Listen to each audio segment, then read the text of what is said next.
श्री कृष्ण की संपूर्ण कथा, जन्म से मृत्यु तक पूरी कहानी धार्मिक कथा। श्री कृष्ण रासलीला। श्री कृष्ण गोकुल में गोपियों के साथ रासलीला रचाते हुए और अपनी बांसुरी बजाते थे।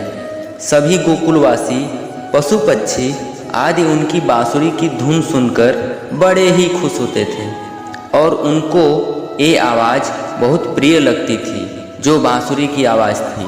गोकुल में राधा से श्री कृष्ण प्रेम करते थे। श्री कृष्ण रासलीला। श्री कृष्ण का अज्ञातवास समाप्त हो रहा था तथा अब राज्य का भी भय हो रहा था। इसीलिए श्री कृष्ण और बलराम बड़ी माँ के पुत्र थे। दोनों पुत्रों को शिक्षा दीक्षा के लिए उज्जैन भेज दिया गया। उज्जैन में दोनों भाइयों ने संदीपनी नामक ऋषि के आश्रम में शिक्षा और दीक्षा प्राप्त करना आरंभ कर दिया। उसी आश्रम में श्री कृष्ण की मित्रता सुदामा से हुई। वे घनिष्ठ मित्र थे। उनकी मित्रता के चर्चे काफ़ी दूर दूर तक थे।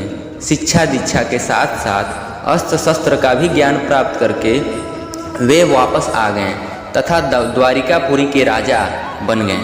श्री कृष्ण और रुक्मणी मध्य प्रदेश के धार जिले में अजमेरा नामक एक कस्बा है। वहाँ उस समय राजा भीष्म का राज्य था। उसके 5 पुत्र तथा एक बेहद ही सुंदरी पुत्री थी। उसका नाम रुक्मणी था। वो अपने आप को श्री कृष्ण को समर्पित कर चुकी थी। जब उसको उसकी सखियों द्वारा यह पता चला कि उसका विवाह तय कर दिया गया है, तब रुक्मणी ने एक वृद्ध ब्राह्मण के हाथों कृष्ण को संदेशा भिजवा दिया। जैसे ही यह संदेश श्री कृष्ण को प्राप्त हुआ और वे वहाँ से तुरंत निकल पड़े। श्री कृष्ण ने आकर रुक्मणी का अपहरण कर लिया और द्वारिकापुरी लाए। श्री कृष्ण का पीछा करते हुए शिशुपाल भी वहाँ आ गया, जिसका विवाह रुक्मणी से तय हुआ था। द्वारिकापुरी में दोनों भाइयों श्री कृष्ण और बलराम की सेना तथा शिशुपाल की सेना के साथ भयंकर युद्ध हुआ, जिसमें शिशुपाल की सेना नष्ट हो गई। श्री कृष्ण और रुक्मणी का विवाह बहुत ही धूमधाम तथा विधि विधान पूर्वक किया गया।